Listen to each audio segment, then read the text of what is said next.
We just concluded this year's NATO summit, and the consensus among the members was it was a great success.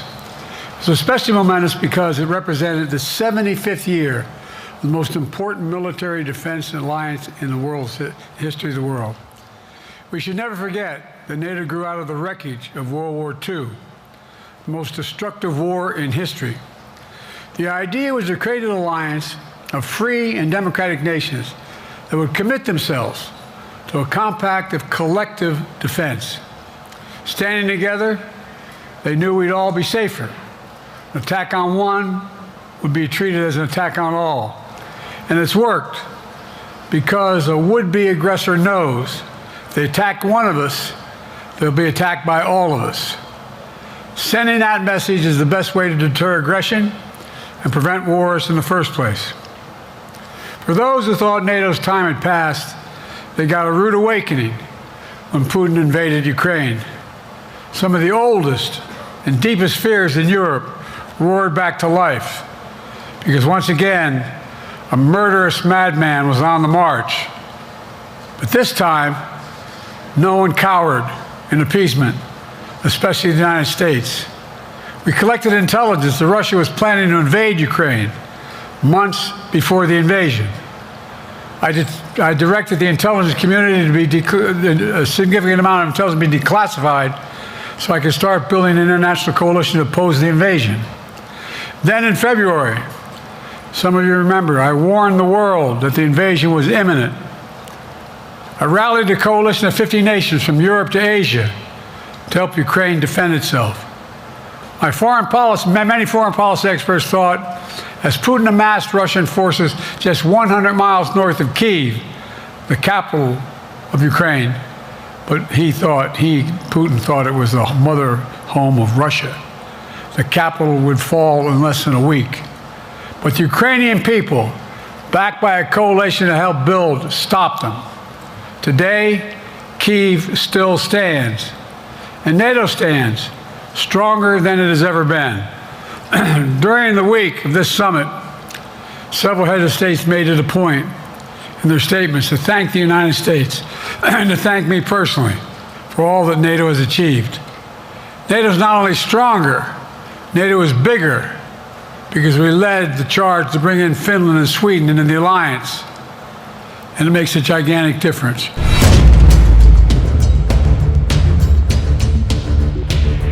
My predecessor has made it clear he has no commitment to NATO. He's made it clear that he would feel no obligation to honor Article 5. He's already told Putin, and I quote, "Do whatever the hell you want." In fact, the day after Putin invaded Ukraine, here's what he said. It was genius. It was wonderful. Some of you forgot that, but that's exactly what he said. But I made it clear. A strong NATO is essential to American security. And I believe the obligation of Article 5 is sacred. And I would remind all Americans, Article 5 is invoked only once in NATO's long history, and that was to defend America after 9/11. I made it clear that I will not bow down to Putin. I will not walk away from Ukraine. I will keep NATO strong. That's exactly what we did, and exactly what we'll continue to do.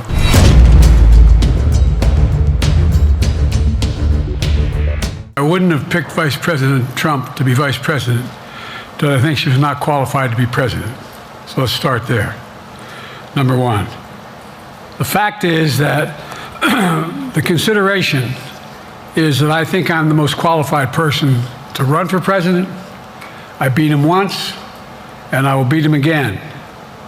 Secondly, the idea, I served in the Senate a long time. The idea that senators and congressmen running for office worry about the ticket is not unusual. And I might add, there are at least 5 presidents running or incumbent presidents who had lower numbers than I have now, later in the campaign. So there's a long way to go in this campaign. And so I'm just going to keep moving.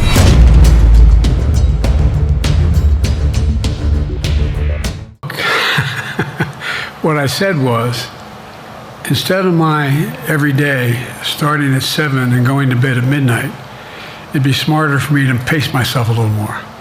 And I said, for example, the 8, 7, 6 stuff, instead of starting the fundraiser at 9 o'clock, start at 8 o'clock. People get to go home by 10 o'clock. That's what I'm talking about. I'm not talking about, and if you looked at my schedule since I made that stupid mistake in the campaign, in the debate, I mean, my schedule has been full bore. I've done, where's Trump been? Riding around in his golf cart, filling out his scorecard before he hits the ball? I mean, look, he's done virtually nothing. And I don't know how many, don't hold me to it, roughly 20 major events. Some with thousands of people showing up. And so I just think it's better. I always have an inclination, whether I was playing sports or doing politics, just to keep going, not stop. I just got to just pace myself a little more. Pace myself. And the next debate, I'm not going to be traveling into 15 time zones a week before. Anyway.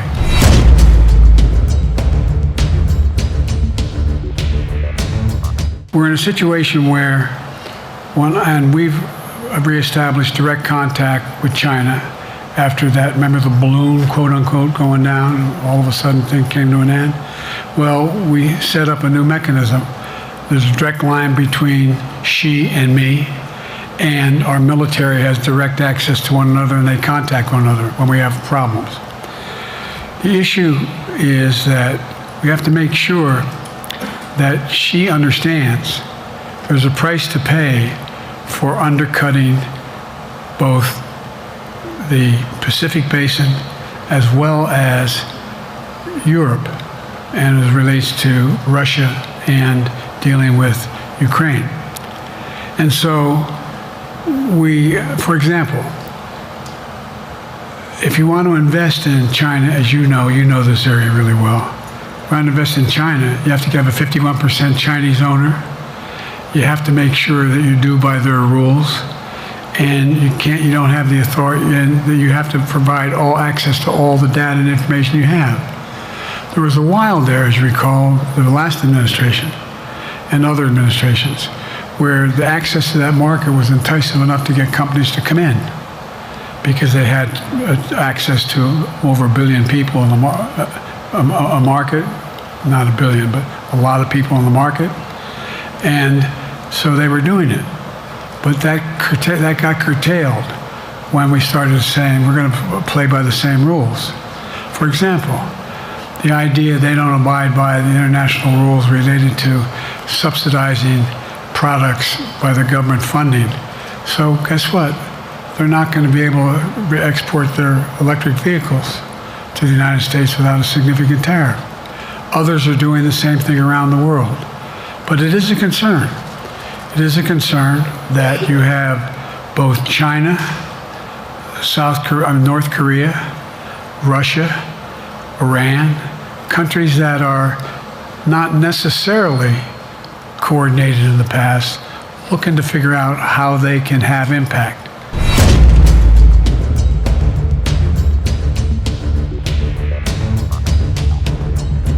We talked about how both the EU as well as NATO has to be able to begin to build their own munition capacity, has to be able to generate their own capacity to provide for weapons, and the ability to, it came as a surprise to some of us how we had fallen behind in the West in terms of the ability to construct new material, new weaponry, new everything from vehicles to weapon systems.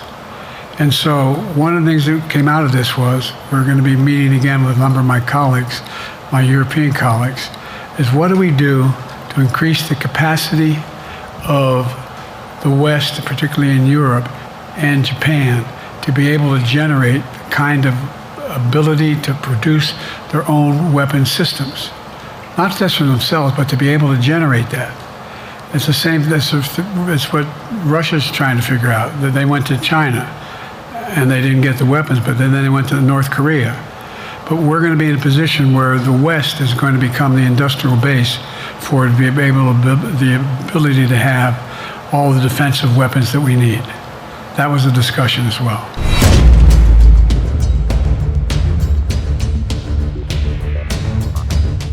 I have no good reason to talk to Putin right now. There's not much that he is prepared to do in terms of accommodating any change in his behavior. But there isn't any world leader I'm not prepared to deal with. But I understand the generic point is Putin ready to talk? I'm not ready to talk to Putin unless Putin's ready to change his behavior. And the idea, look, Putin's got a problem. First of all, in this war that he is supposedly have won, and by the way, I think, don't hold me to the exact number, but I think that Russia had 17.3% of Ukraine that they've conquered. Now it's 17.4. I mean, in terms of percentage of territory. They've not been very successful. They've caused horrible damage, loss of life, but they've also lost over 350,000 troops, military, killed or wounded. They have over 1 million people, particularly young people with technical capability, leaving Russia because they see no future there. They've got a problem. But what they do have control of is they are very good at controlling and running the public outcry that relates to how they use mechanisms to communicate with people. They lie like hell through the constituencies. They lie like hell about what's going on. And so the idea that we're going to be able to fundamentally change Russia in the near term is not likely. But one thing for certain, if we allow Russia to succeed in Ukraine, they're not stopping in Ukraine. I recommend, I know you know this because you've written about it, read Putin's speech after they moved in, what it was all about in Kyiv. It wasn't about just, anyway, read what his objective is. And anyway, but so I think that I'm prepared to talk to any leader who wants to talk, including if Putin called me and wanted to talk. Last time I talked to Putin was trying to get him to work on an arms control agreement related to nuclear weapons in space. That didn't go very far. So my point is, I'm prepared to talk to anybody, but I don't see any inclination.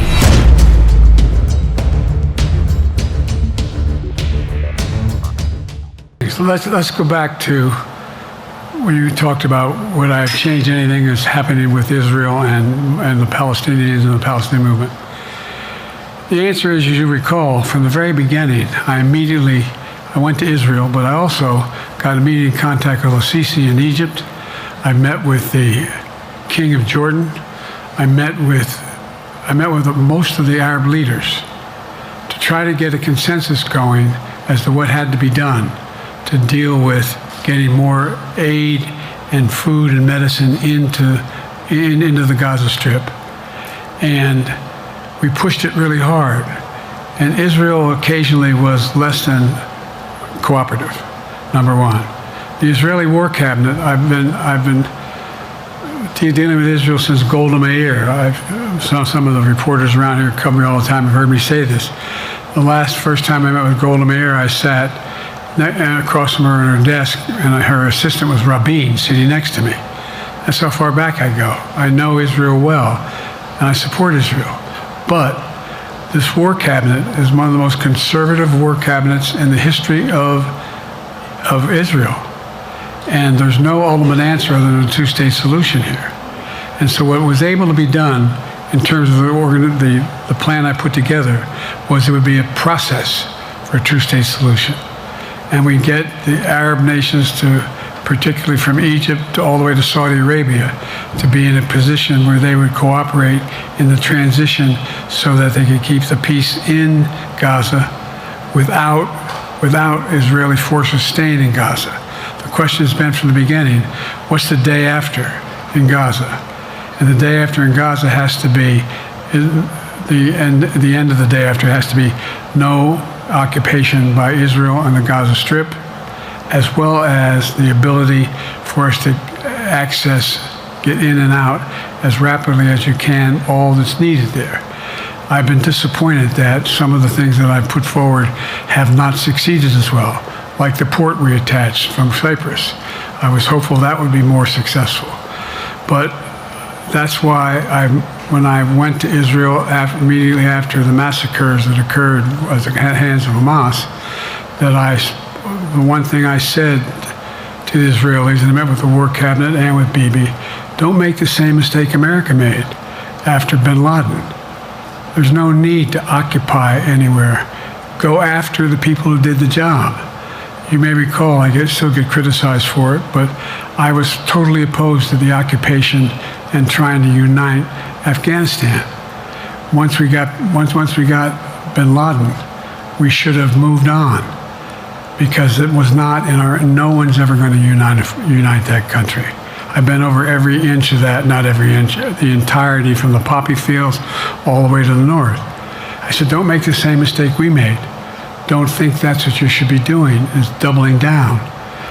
We'll help you find the bad guys, Sinwar and company. And all this criticism about I wouldn't provide when the weapons they needed. I'm not providing them 2,000-pound bombs. They cannot be used in Gaza or any populated area without causing great human tragedy and damage. But remember what happened when you had the attack on Israel with rockets and ballistic missiles. I was able to unite the Arab nations as well as Europe, and nothing happened. Nothing got hurt. It sent an incredible lesson to what was going on from the Middle East. So there's a lot of things, in retrospect, I wish I had been able to convince the Israelis to do. But the bottom line is we have a chance now. It's time to end this war. Doesn't mean walk away from going after Sinwar and Hamas. And if you notice, you know better than most, there is a growing dissatisfaction on the West Bank from the Palestinians about Hamas. Hamas is not popular now. And so there's a lot of moving parts. I just have to keep moving to make sure that we get as much done as we can toward a ceasefire.